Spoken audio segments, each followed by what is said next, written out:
Movie के start में रोमा नाम का एक लड़का हमें बताता है कि 13 अक्टूबर 1972 में हमारा प्लेन निकला था। हम 40 पैसेंजर और 5 ग्रुप मेंबर थे। हमारा प्लेन रास्ते में पहाड़ों में क्रैश हो गया और लोगों को उसके बारे में खास चीजें नहीं पता थी। हम लोगों को उस वक्त दुनिया ने मरने छोड़ दिया था और मौत हमारे सामने थी।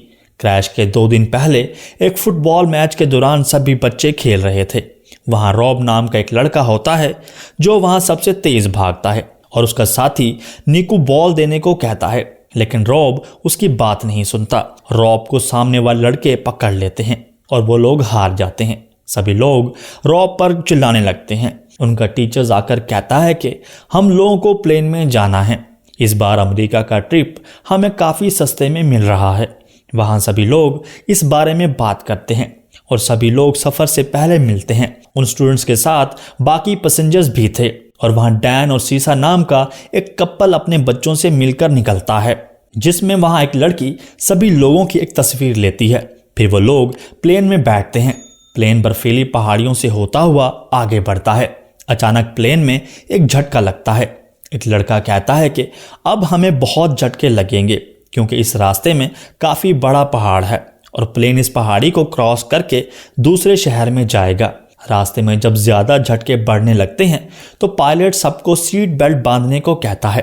सभी लोग बहुत डर जाते हैं और एक तेज़ झटका लगने पर एक लड़का नीचे गिर जाता है। वहाँ से प्लेन को एक बड़ी पहाड़ी से नीचे की तरफ ले जाया जाता है। इसी दौरान प्लेन का पिछला हिस्सा टूट जाता है और कुछ पैसेंजर नीचे गिर जाते हैं और आगे का हिस्सा नीचे की तरफ जाता है, जिसमें सब लोगों की हालत बहुत ख़राब हो जाती है और सबकी सीट आगे की सीट से टकरा जाती है।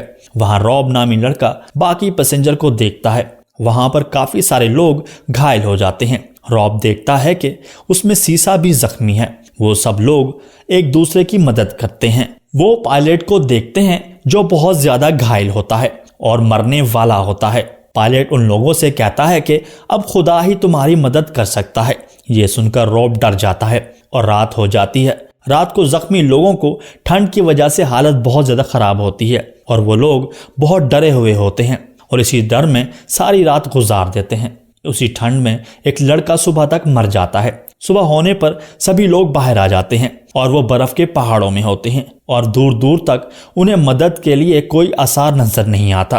फिर वो घायल लोगों को जहाज से बाहर निकालते हैं और धूप में बिठाते हैं और उनकी मदद करने की कोशिश करते हैं। उनके पास खाने का और दूसरा सामान होता है। तब वो लोग उन्हें अलग अलग करते हैं और फिर वो मरे हुए लोगों की लाशों को बाहर निकालते हैं और खाना खाने के बाद मदद के लिए चिल्लाते हैं। दूसरे दिन वहाँ बहुत सर्दी पड़ती है और वो लोग प्लेन से कपड़े निकालकर पहनते हैं ताकि वो ठंड से बच सकें। फिर वहाँ मार्को नामी एक लड़का कहता है कि कल तक हमारे लिए मदद ज़रूर आएगी क्योंकि हमारा प्लेन दूसरी तरफ लैंड ही नहीं हुआ था, इसलिए हमारी मदद के लिए लोग आएंगे। अगले दिन वहाँ एक लड़की की हालत बहुत ख़राब हो जाती है। वो लड़का आगे बढ़कर अपनी बहन को देखता है जिसकी हालत काफ़ी ख़राब हो जाती है। वो बहुत दुखी होता है और मार्को वहाँ कहता है कि हमें यहाँ 3 दिन हो गए हैं, हमारी मदद अब जल्दी हो जाएगी। लेकिन उस लड़के को ऐसा नहीं लगता। अगले दिन ऊपर आसमान में एक प्लेन दिखाई देता है। वो लोग उसे मैसेज देने लगते हैं। उन्हें लगता है कि अब मदद आ गई है और हम लोग बच जाएंगे। लेकिन बहुत वक्त गुजरने के बाद वो कंफ्यूज हो जाते हैं क्योंकि प्लेन की आवाज़ तो आ रही होती है लेकिन कोई प्लेन दिखाई नहीं देता। उन्हें लगता है कि गवर्नमेंट के लोग उन्हें ढूंढ तो रहे हैं लेकिन शायद वो दूसरी तरफ पहुंच गए होंगे। तभी वहां कुछ लड़के कहते हैं कि हमारे पास अब 3 दिन का खाना है। दूसरी तरफ प्लेन का दूसरा हिस्सा जिसमें रेडियो के अलावा और सामान भी मिल सकता है, वो शायद पहाड़ की दूसरी तरफ गिरा होगा और उनमें से 4 लड़के प्लेन के दूसरे हिस्से को ढूंढने पहाड़ी की दूसरी तरफ जाते हैं। तभी पहाड़ी से बर्फ नीचे की तरफ गिरती है। तब वो लोग वापस आ जाते हैं और ऐसे ही 6 दिन गुजर जाते हैं लेकिन कोई उनकी मदद को नहीं आता। अब उनके पास खाना भी ख़त्म हो चुका होता है। वहाँ एक लड़का दूसरे लड़के को कहता है कि कार्लो नाम का एक लड़का है। वो कहता है कि मैं नहीं मर सकता क्योंकि मैं मरे हुए लोगों की बॉडी खा सकता हूँ। अंदर सभी लोग भी उसी बारे में ही बात कर रहे होते हैं। तब वहाँ एक लड़का कहता है कि यहाँ कोई नहीं आने वाला और हमें अब खाना चाहिए। तभी मार्को कहता है कि इंसानों को खाना गलत है, खुदा हमें कभी माफ़ नहीं करेगा। तभी बाकी लड़के कहते हैं कि खुदा ने ही हमें ऐसी सिचुएशन में डाला है और अब हमें खुद की जान बचाने के लिए कुछ करना चाहिए। फिर वहाँ दो भाई कहते हैं कि हम डेड बॉडीज को काट लेंगे। अगले दिन एक लड़का भूख की वजह से अपने जूतों के तस में खा जाता है और एक लड़का सिगरेट चबाता है और उन लोगों का पेशाब भी काला हो चुका होता है। और ऐसे ही और 2 दिन गुजर जाते हैं। वो सभी एक दूसरे के लिए दुखी होते हैं और ऐसे ही 9 दिन गुजर जाते हैं। तभी वहाँ एक लड़का कहता है कि मैं अगर मर गया तो मैं तुम लोगों को खाने की इजाज़त खुद देता हूँ, जिससे तुम लोग जिंदा रह सको।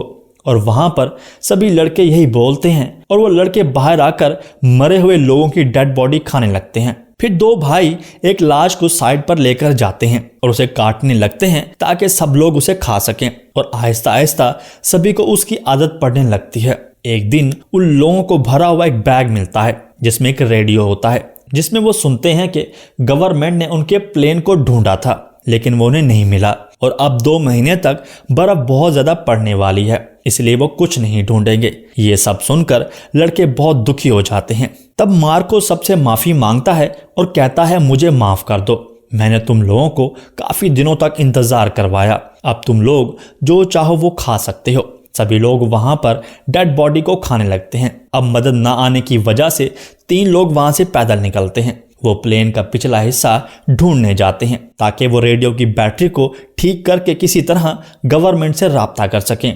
जब वो पहाड़ की दूसरी तरफ पहुंचते हैं तो उन्हें प्लेन के हिस्से के साथ कुछ मरे हुए लोग मिलते हैं, लेकिन वहां उनको काम का कोई भी सामान नहीं मिलता। जब वो लोग वापस जा रहे होते हैं तो उन्हें देर हो जाती है और रात हो जाती है और वो तीनों तूफान में फंस जाते हैं। अगली सुबह वो बच तो जाते हैं लेकिन ठंड बहुत ज़्यादा होने की वजह से वो बहुत ज़्यादा कांप रहे होते हैं। फिर वो तेज़ी से नीचे आ जाते हैं और डेड बॉडी खाने के बाद बताते हैं हमें कोई भी काम का सामान नहीं मिला और शायद हमें उससे आगे जाना होगा। इसी तरह 17 दिन गुजर जाते हैं। एक दिन वो एक दूसरे को शायरी सुना रहे होते हैं, तभी उन्हें एक आवाज़ सुनाई देती है और एक बर्फ़ का टुकड़ा उन पर गिरता है और प्लेन बर्फ़ में दब जाता है और बर्फ में उनकी हालत खराब हो जाती है। वो सब बर्फ हटाते हैं और एक दूसरे की मदद करते हैं, लेकिन तभी और बर्फ उन पर गिरती है और वो लोग बर्फ में दब जाते हैं। थोड़ी थोड़ी हवा वहां आती रहती है जिससे वो लोग एक दूसरे की मदद करते रहते हैं। तभी वहां एक लड़का और जो कपल हमने देखा था उनमें सीसा नामी लड़की भी मर जाती है। मार्को भी उनके दरमियान मर जाता है। बाकी लोग मिलकर दुआ करने लगते हैं। इसी तरह दिन गुजरते जाते हैं और इसी तरह उनके 8 दोस्त मारे जाते हैं और बाकी बचे लोग मरे हुए लोगों को खाने लगते हैं ताकि वो लोग जिंदा रह सकें। 4 दिनों के बाद तूफान थोड़ा कम होता है और वो लोग बाहर आते हैं और बहुत खुश होते हैं। वहां से खुदाई करते हैं ताकि सामान बाहर निकाल सकें और रात गुजार सकें। और अब उनकी उम्मीदें टूट चुकी होती हैं। वो लोग अब इंसानी डेड बॉडीज पर ही जिंदा होते हैं, लेकिन नोमा डेड बॉडी को नहीं खा रहा होता। वो लोग प्लेन के दूसरे हिस्से पर अपने बारे में लिखकर लगा देते हैं। उन्हें एक वाटर बैग मिलता है जिसे वो स्लीपिंग बैग बनाते हैं। वो रेडियो पर न्यूज़ भी सुनते हैं जिसमें गवर्नमेंट वाले उन्हें अभी भी ढूंढ रहे होते हैं, लेकिन वो लोग गवर्नमेंट वालों को नहीं मिलते। तभी नंदू कहता है कि हमें यहाँ से निकलना होगा और रोब को ये ठीक नहीं लगता। नोमा की हालत भी अब काफ़ी ख़राब होती है। नोमा नंदू से कहता है मुझे नहीं लगता कि मैं अब और ज़िंदा रह सकूँगा और तुम लोगों को मैं खाने की इजाज़त देता हूँ। ये सुनकर नंदू दुखी होता है और कुछ दिन बाद नोमा भी मर जाता है।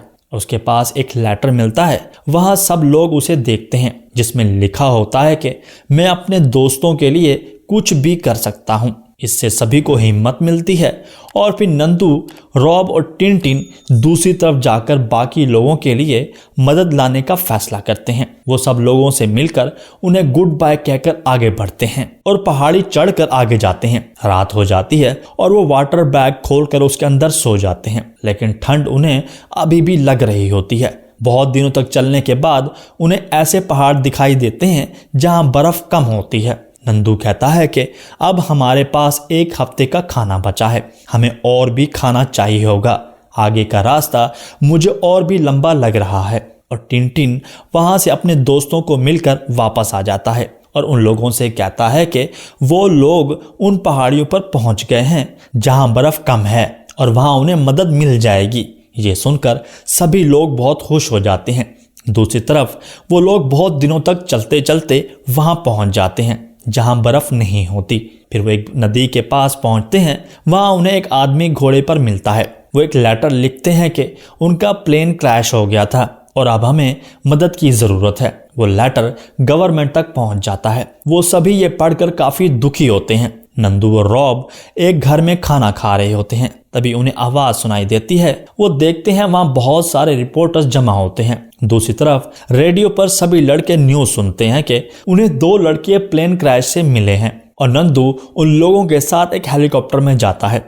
दूसरी तरफ वो लोग तैयार हो जाते हैं और अपने सामान को एक बैग में इकट्ठा करते हैं। जब हेलीकॉप्टर्स प्लेन के पास पहुंचते हैं तो वो सभी बहुत खुश होते हैं और उन सभी को बचा लिया जाता है। वो सभी एक बेस पर उतरते हैं और उन्हें एक अस्पताल में लाया जाता है। सभी लोग उन्हें हीरो समझ रहे थे, लेकिन वो अपने वक्त को याद कर रहे थे जब वो मरने वाले थे। डॉक्टर उन्हें चेक करते हैं। वो सभी बहुत कमज़ोर हो चुके होते हैं और फिर उनकी फैमिली के लोग भी उनसे मिलने के लिए आ जाते हैं और डैन भी अपने बच्चों से मिलकर बहुत खुश होता है और उन सब की जिंदगियां भी बदल चुकी होती हैं और मूवी यहीं एंड हो जाती है।